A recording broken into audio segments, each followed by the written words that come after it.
बरादरान मिल्लत इस्लामी अस्सलामु अलैकुम व रहमतुल्लाहि व बरकातुहू। अल्हम्दुलिल्लाह अल्हम्दुलिल्लाहिल हन्नानिल मन्नान अल्लज़ी खलक़ल इंसान व अल्लमहुल बयान वस्सलातु वस्सलामु अला रसूलिही सय्यिदिल इंसी वल जान व अला आलिही व अस्हाबिही ज़विल खैरि वल इहसान अम्मा बअद। फ़अऊज़ु बिल्लाहि मिनश शैतानिर रजीम बिस्मिल्लाहिर रहमानिर रहीम।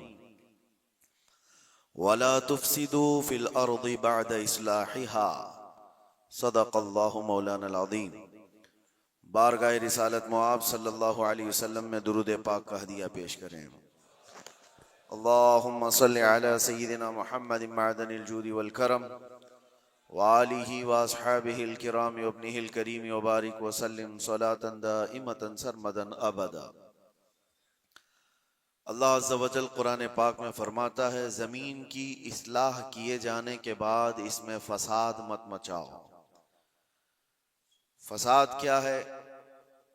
इंसानों का जीना तंग कर देना, किसी भी एतबार से हो, हत्ता के रास्ते में कचरा डालना, ये भी एक फसाद है। लोगों के चलने फिरने के लिए तकलीफ दे चीज कोई रख देना, ये भी फसाद है जमीन पर। और अल्लाह तबारक व तआला इसको सख्ती के साथ मना फरमाता है कि जमीन में फसाद मचाने वाले अल्लाह को पसंद नहीं है। मुझे यहां बात ये अर्ज करनी है कि इस्लाम वो अजीम दीन है जो दुनिया से फितने और फसाद को खत्म करने के लिए आया। किसी की बालादस्ती, किसी की जबरदस्ती इस दीन पाक में नहीं है। आपको अंदाजा हो तो मैं बताऊं, ईरान के एक बादशाह के पास नबी पाक सल्लल्लाहु तआला अलैहि वसल्लम के एक सहाबी गए, सफीर बन करके गए थे। तो बादशाह ने पूछा कि कौन सा दीन तुम लोग लेकर के आए? तो सहाबी ने एक जुमले में यूं कहा था, वो दीन हमारे पास आया है जो इंसान को इंसानों की इबादत से हटाकर खालिक की इबादत में लेकर जाता है। इंसान को इंसान की बालादस्ती या उसकी तमाम तर महकूमियत से हटाकर अल्लाह अज़्ज़ा वजल की बारगाह में सरनिगू करता है। अब मामला यह है कि लोगों ने अपने अपने ख्यालात से इस्लाम की तस्वीर अपने दिमाग में बना ली है। हर कोई ये समझता है कि इस्लाम इस तरह से है, इस्लाम इस तरह से है। इसी वजह से कुछ ऐसे इंसिडेंट पेश आते हैं जो अपने राय से और अपने दिमाग से कुछ मुसलमान कर जाते हैं। एक बात याद रखें, वो इस्लाम नहीं हो सकता, किसी मुसलमान का काम हो सकता है।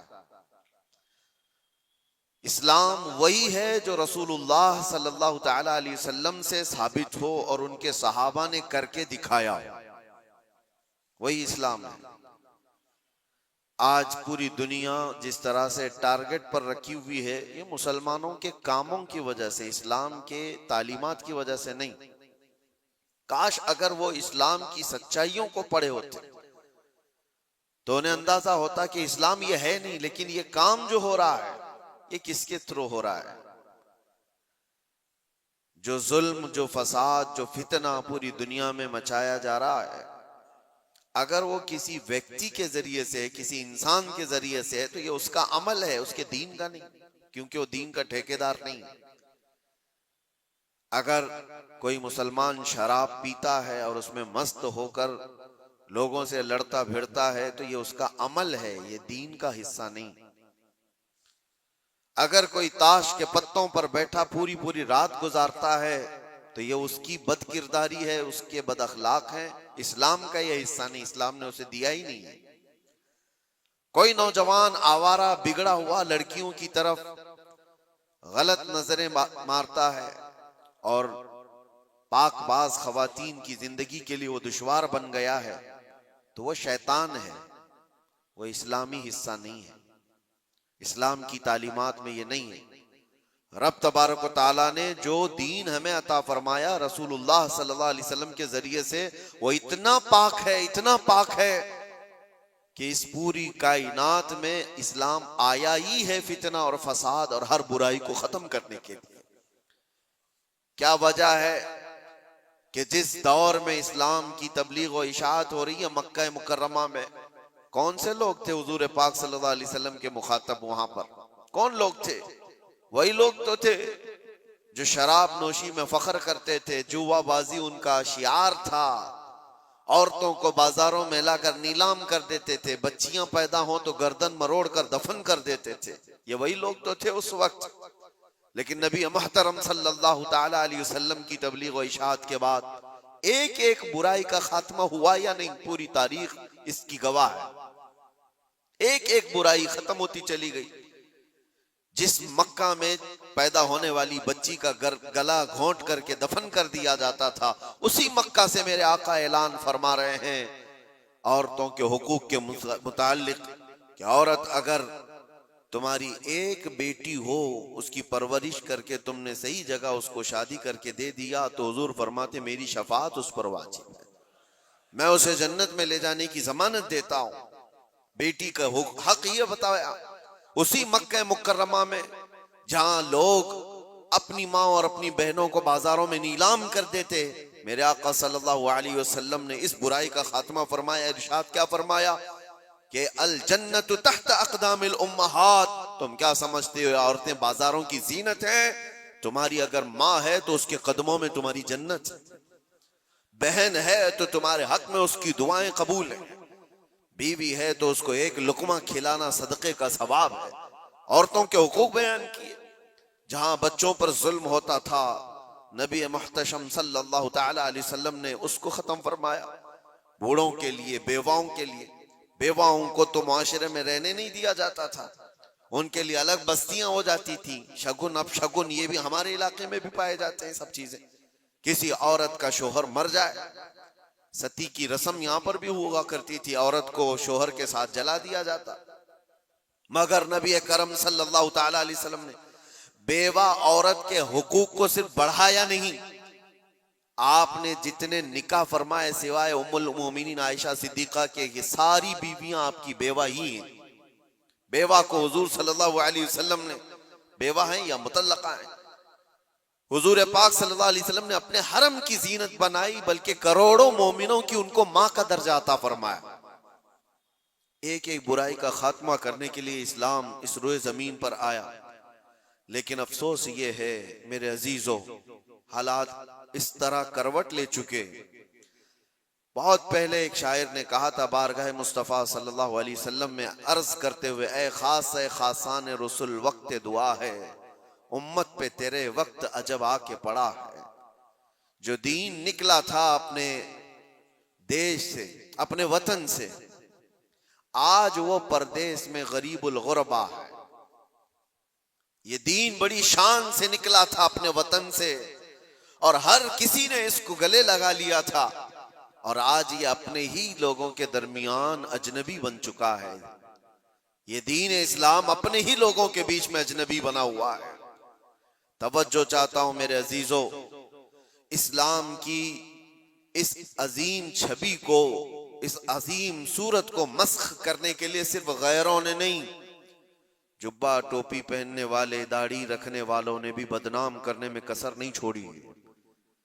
आज हिंदुस्तान ही नहीं, पूरी दुनिया जिन मजाहिर को देख करके खौफजदा होती, जिसको दहशतगर्दी कहा जाता है। दहशत ये एक वर्ड है, दहशत डर को कहते हैं, खौफ पैदा करना। मतलब मैं अगर चंद बच्चों को सामने लेकर के तलवार दिखा दूं, आग लगा करके दिखा दूं, तो बच्चों के दिलों के अंदर खौफ आएगा। इसको कहते हैं डर पैदा करना, यही वर्ड है दहशतगर्दी। इसी को आतंकवादी कहा जाता है, आतंकवाद भी इसी को कहा गया कि डर पैदा करना लोगों के दिलों के अंदर। टेररिज्म उसको इंग्लिश में, कि लोगों को खौफ का माहौल बना करके रखना, कि डरते रहे लोग। क्या ये इस्लाम का हिस्सा है? लोगों के अंदर डर पैदा करना, खौफ पैदा करना। मैं तुम्हें बताता हूं, आम लोगों की बात तो छोड़ो, रब तबारक व तआला अपने हबीब सल्लल्लाहु तआला अलैहि वसल्लम को क्या फरमाता है? फदक्किर इन्नमा अंत मुदक्किर लस्त अलैहिम बिमुसैतिर। ऐ रसूल, आप इनको सिर्फ वाज़ो नसीहत करें, आपको इसीलिए भेजा गया है। नबी पाक सल्लल्लाहु तआला अलैहि वसल्लम को रब तबारक व तआला ने यह फरमाया, फबिमा रहमतिन मिनल्लाहि लिंत लहुम वलौ कुंत फज़्ज़न गलीज़ल क़ल्बि लनफ़ज़्ज़ू मिन हौलिक। ऐ रसूल, आपके दिल की नरमी है कि ये लोग आपके इर्द गिर्द हैं, अगर आप सख्त लहजा इस्तेमाल करेंगे तो ये सारे लोग दूर हो जाएंगे। किसके लिए अल्लाह फरमा रहा है? रसूलुल्लाह के लिए, कि सख्त लहजा इस्तेमाल ना करें। जुबान का सख्त लहजा इस्तेमाल करने को मना किया गया कि लोग बिखर जाएंगे। यहां पर जो दहशत गर्दी का लफ्ज इस्तेमाल है, पूरी दुनिया की डिक्शनरी में नया आया हुआ, और लोगों ने तो अब इस्लामोफोबिया नाम से एक नया वर्ड इजाद किया। इस्लामोफोबिया क्या है? इस्लाम के नाम से लोगों में हैबत तारी करना, दहशत तारी करना, डर तारी करना। अगर ये चंद जमातें मिलकर करती हैं बनाम मुसलमान, चाहे वो पाकिस्तान की रहने वाली हो, अफगानिस्तान की हो, सीरिया की हो, इराक की हो, कहीं की भी हो, लेकिन वो इस्लाम की ठेकेदार नहीं हो सकती, वो इस्लाम की जिम्मेदार नहीं है। उन्होंने अपने दिमागों से इस्लाम की सूरत बनाई होगी, डर पैदा करके। नबी पाक सल्लल्लाहु तआला अलैहि वसल्लम ने कभी तो तबलीग नहीं फरमाई। आओ आपको मैं बताऊं, एक जंग से वापसी के दौरान सहाबा भी सब थके हुए थे, एक जगह हुजूर भी आराम करने के लिए लेट गए, सहाबा भी लेट गए, सबकी आंखें लग गई हैं थकान की वजह से। और हुजूर पाक सल्लल्लाहु तआला अलैहि वसल्लम अपनी तलवार एक दरख्त के पास लटकाए हुए उस दरख्त के नीचे आराम फरमा रहे हैं। अचानक एक दुश्मन जमात का शख्स आया जो मुसलमान भी नहीं थे।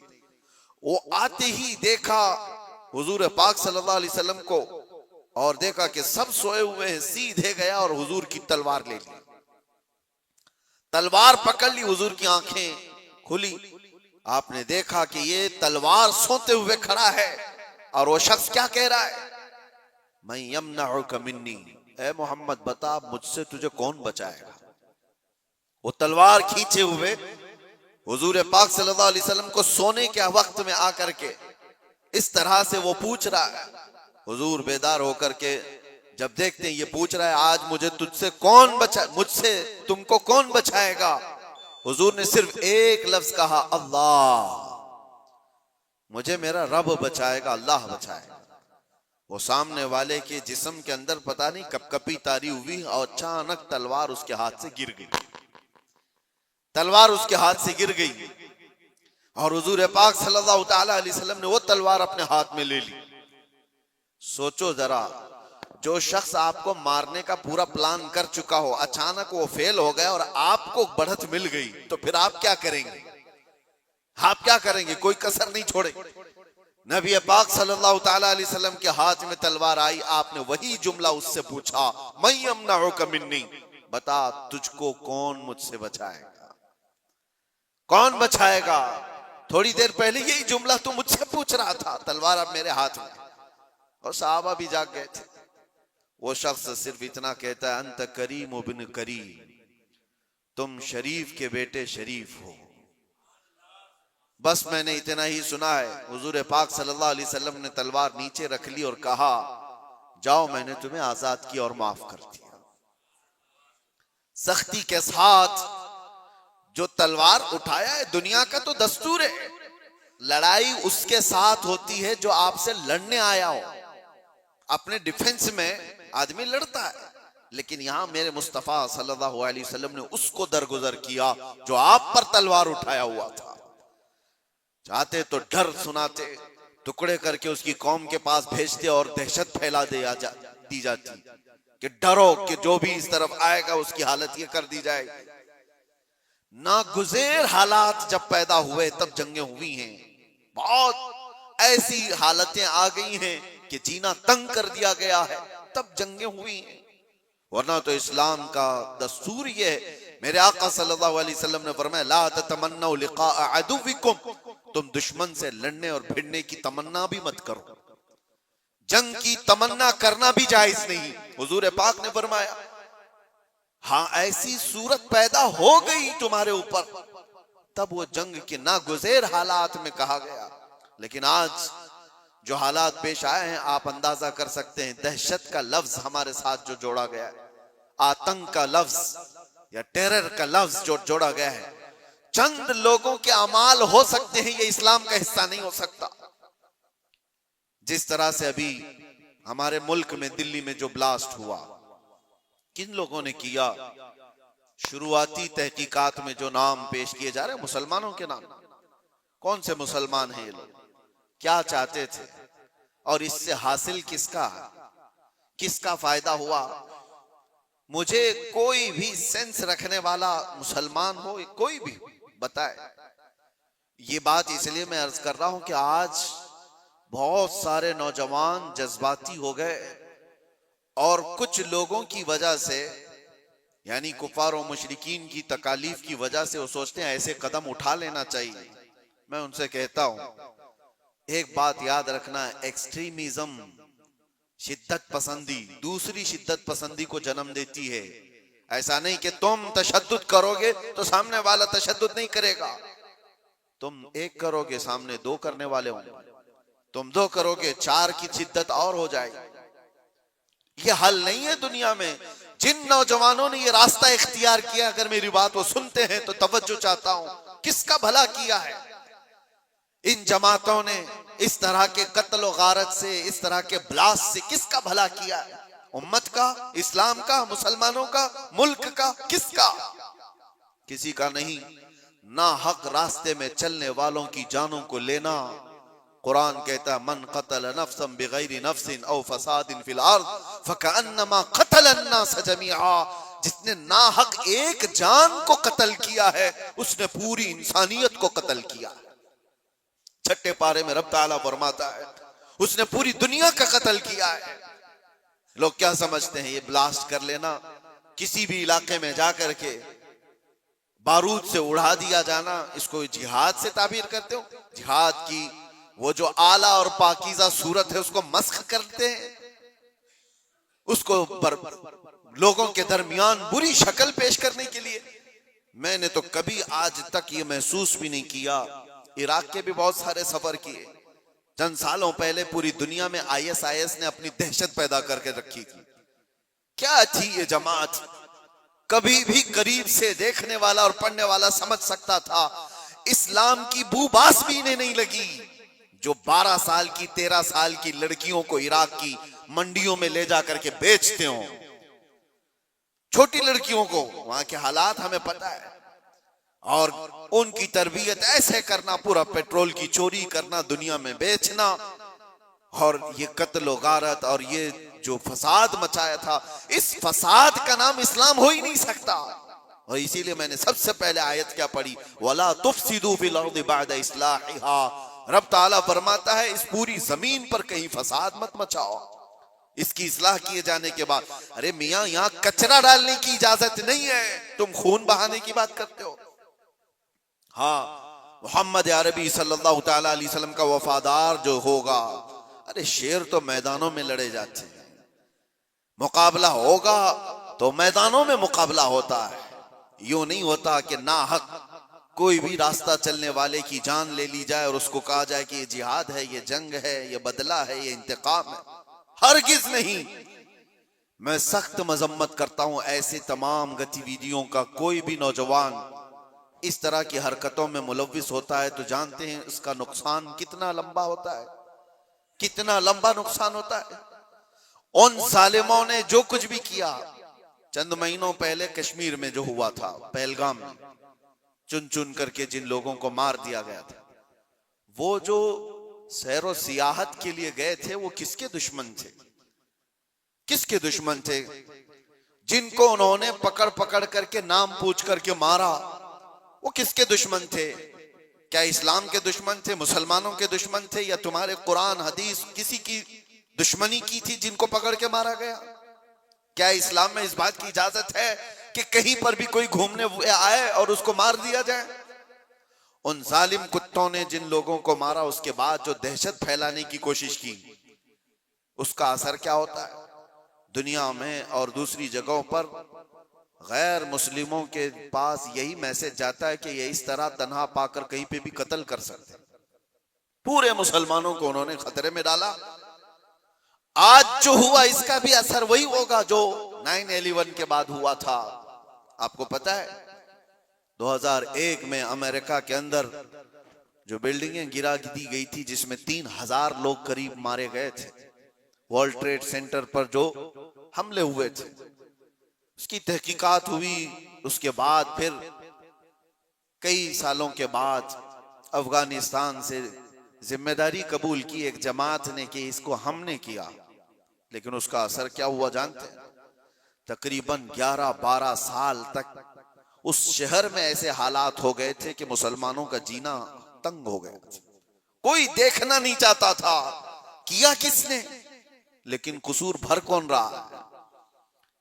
इसलिए मेरे अजीजों, कोई एक नौजवान अगर ऐसी हरकत करता है, अभी जैसे तहकीकात में ये बात आती है कि ये डॉक्टर पेशे से ताल्लुक रखने वाले लोग थे, शुरुआती तहकीकात ये बता रही है कितना अजीम पेशा था जिसको इख्तियार किया गया। ये बातें मैं इसलिए कह रहा हूं कि बहुत सारी जगहों पर हो सकता है कि पॉलिटिकल बनाया गया हुआ कई जगहों पर होता है, लेकिन मैं ये जानता हूं ये चीजें जो ये हरकतें हुई हैं, रियल कुछ लोग इसमें मुलव्विस होते हैं, क्योंकि जेलों में मैंने देखा है पुलिस एटीएस सबको यूं ही उठा करके नहीं भर देती, इनके हालात होते हैं, हमने खुद देखा है, इनसे बात भी किया है। एक बात मैं आपको बता देता हूं, पुलिस से तो वो अपना जुर्म छुपा सकता है, कैदियों में आपस में तो अपना जुर्म बताता ही है क्या क्या किया था। हमें पता है क्या क्या प्लानिंग किए जाते थे। पहले हम भी यही समझते थे कि ये सारा का सारा फेक होता है, मुसलमानों को फंसाने के लिए किया जाता है। नहीं, सब फेक नहीं होता, कुछ मुलव्विस होते हैं, प्लानिंग में इस तरह के शरीक होते हैं। अब मैं नहीं जानता कि वो किस तरह के मुसलमान हैं जो इन चीजों में मुलव्विस हो जाते हैं, उनको कौन डाइवर्ट करता है, कौन फंडिंग करता है। ये सब हुकूमत के और डिपार्टमेंट के काम है कि इन लोगों को अमन को नुकसान पहुंचाने वाली ऐसी हर चीज को वो रोकें। इसका असर अब क्या होगा? क्या हमारे बच्चे जो डॉक्टर बनना चाहते हैं वो किसी भी कॉलेज या यूनिवर्सिटी में जाएं तो क्या उनको शक की नजर से नहीं देखा जाएगा? ये भी डॉक्टर बनकर के कहीं ऐसा ब्लास्ट तो नहीं करना चाहता? उन जालिम कुत्तों ने अपनी हरकतों से कितने बच्चों की जिंदगी को दांव पे लगाया है, और फायदा किसका किया है? किसका फायदा किया? मैं महसूस करता हूं मेरे अजीजों, ये अगर इस्लाम का नाम लेकर के या बदला लेने की बात करके इस तरह की हरकत करते हैं तो आपको अंदाजा है कल अगर उस इलाके में मैं होता या आप भी होते तो भी उड़ गए होते ना, मर गए होते हैं। उन्होंने किसी को नहीं देखा है कि चलने वाला कौन है, क्या है। क्या यही इस्लामी जंगों का निजाम है? क्या ये रसूलुल्लाह सल्लल्लाहु तआला अलैहि वसल्लम की तालीमात का कोई एक हिस्सा है? सुनो, मेरे आका सल्लल्लाहु तआला अलैहि वसल्लम प्रॉपर जंग में भी जब भेजते थे तब भी सहाबा को फरमाते थे रास्ता चलते हुए कोई बैठा हुआ आदमी हो तो उसकी तरफ तलवार नहीं उठाना। मेरे आका सल्लल्लाहु अलैहि वसल्लम, ये तो जंग की हालत भी नहीं है अभी हमारी, कहीं जंग की हालत में है हम लोग? जंग की हालत में नहीं, प्रॉपर जंग जहां हो रही होती वहां के लिए भी मेरे आका फरमाते कि वहां के बूढ़ों के साथ कोई बदतमीजी ना हो, औरतों के साथ लड़ाई ना हो, हामिला औरत है तो उसको छुआ ना जाए, उनको कैदी नहीं बनाया जाए। और ये तो छोड़े, नबी पाक सल्लल्लाहु अलैहि वसल्लम अपने सहाबा को जब भेजते तो ये भी तालीम देते कि जिस इलाके में जा रहे हो उनकी जो भी इबादत गाह है, इबादत गाह को तोड़ फोड़ नहीं करोगे, वहां के दरख्तों के पत्ते नहीं उखाड़ोगे, जो तुमको मारने की कोशिश किया उसके साथ तुम्हारी लड़ाई होगी। ये निजाम था। और यहां बैठे बैठे किसी को उड़ा देना, इस्लाम से कोई, मेरी इन बातों को कुछ लोगों तक मुझे पता है पहुंचती होंगी और वो शिद्दत पसंदी में कहते हैं कि शायद ये भी यहाँ की मसलहत पसंदी और हिकमत पसंदी के एतबार से बात कर रहे होंगे। हमको ये सारी मसलहत पसंदी की जरूरत भी नहीं, हम किसी की जी हुजूरी करने के लिए बात नहीं कर रहे हैं, हम बात इसलिए कर रहे हैं कि मेरे दीन पर जब कभी धब्बा लगने की सूरत आए तो हम चीख करके बोलेंगे, चाहे वो हमारे अंदर मौजूद कोई मुनाफिक हो उसको भी पकड़ करके हम बेनकाब करेंगे कि इसका ताल्लुक मेरे मुस्तफा की जात से हो ही नहीं सकता। इसलिए हमें बोलना जरूरी है, चाहे वो इस्लामी नाम से कोई मुल्क भी हो, पाकिस्तान, अफगानिस्तान, इराक, शाम, कहीं पर भी पनपने वाले, हम सबसे पहले टटोल करके देखेंगे। तुम्हारे चेहरे को देखकर, तुम्हारी दाढ़ी को देखकर, तुम्हारे जुब्बे कुब्बे को देखकर, तुम्हारे निजाम हुकूमत को देखकर हम ये नहीं समझ लेंगे कि ये खलीफा आ गया है, ये इस्लाम का बोलबाला आ गया है। सबसे पहले हम टटोल करके देखेंगे कि इसकी सीरत सिद्दीक़ अकबर से मिलती है या नहीं, फारूक आजम से मिलती है या नहीं, उस्मान और अली से मिलती है या नहीं, इसकी तालीमात में मेरे मुस्तफा का इश्क झलकता है या नहीं। अगर नहीं झलकता, हम अपनी ठोकर पर उसको रखते हैं, चाहे वो कितनी ऊंची पगड़ी पहनता हो। हाँ, अगर मेरे मुस्तफा का वफादार है तो किसान का बच्चा भी हो तो हमारे सर का ताज। मेरे अजीजों, बस मैं ये बात इसलिए अर्ज कर रहा हूं कि लोगों ने जो शक्ल बिगाड़ने के लिए कोशिशें की हैं, आप सबकी भी जिम्मेदारी है। आप जानते हो, मैंने कैद की हालत में देखा था कुछ वो लोग जो सिर्फ और सिर्फ सोशल मीडिया पर ऐसे एक्टिव थे कि उनको सारी खबरें मालूम थी, कहां क्या क्या हो रहा है। मतलब दूसरे मुल्कों में जो ये टेरर एक्टिविटीज हो रही हैं, सारी चीजें, और वो बंद भी हैं, कैद भी हैं, बहुत सारे ऐसी सारी चीजें मैंने देखा। तो इन चीजों में तुम्हें किसने हुक्म दिया है? अल्लाह ने, रसूलुल्लाह ने, कि तुम ये सारी चीजें करते रहो। नौजवानों, सोशल मीडिया तुम्हारे हाथ में है तो इसका इस्तेमाल भी सही अंदाज से करो, सही तरीकों से करो। जबरदस्ती ऐसे स्टेटस लगाना जो किसी दूसरे के अंदर दहशत पैदा करे, डर का माहौल पैदा करे, हराम है। एक स्टेटस की बात कर रहा हूं। तुम अगर अपनी जात से लोगों को डराते हो तो ये हराम काम कर रहे हो। वजह यह है कि लोग सिर्फ और सिर्फ तुमसे नहीं डरेंगे, पूरे इस्लाम से वो डरने लग जाएंगे, वो मोहम्मद अरबी सल्लल्लाहु अलैहि वसल्लम की तालीमात से डरने लग जाएंगे।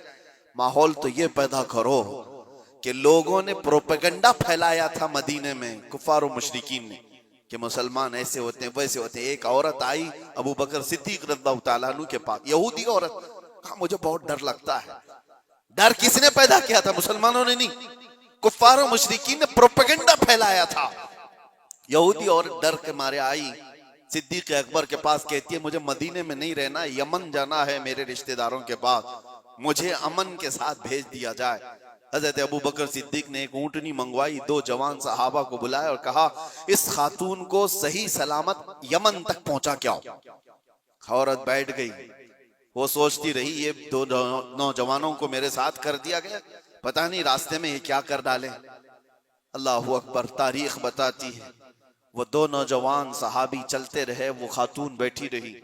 जब जब कोई चौकी आती लोग पूछते कौन है, कहां से है, क्या है, वो नौजवान सिर्फ इतना ही कहते सिद्दीक अकबर की मेहमान है, यमन जा रहे हैं और हम सफीर हैं और इनकी हिफाजत के लिए चल रहे हैं।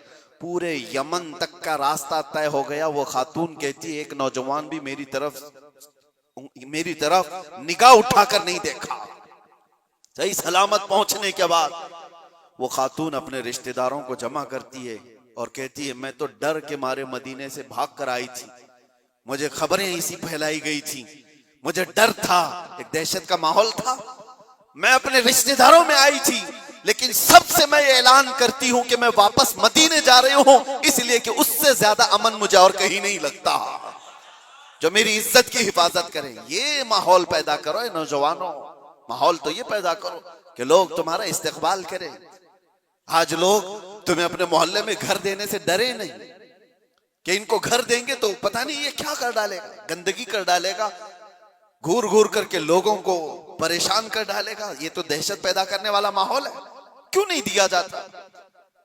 डर का माहौल पैदा करने की बजाय अमन का माहौल ऐसा पैदा करें, मोहब्बत का माहौल ऐसा पैदा करो कि लोग तुम्हारा इस्तकबाल करें। आपको पता है 19 साल के मोहम्मद बिन कासिम को हिंदुस्तान में जब वो पहले कदम रखा था, अपने इलाके के इलाके दिए थे और कहा था ऐ नौजवान तू अपनी हुकूमत चला, हम तेरे पीछे चलने को तैयार हैं। अखलाक देखा था, किरदार देखा था, औरतों की हिफाजत करने वाले जवान को देखा था तो दुनिया कदमों में थी।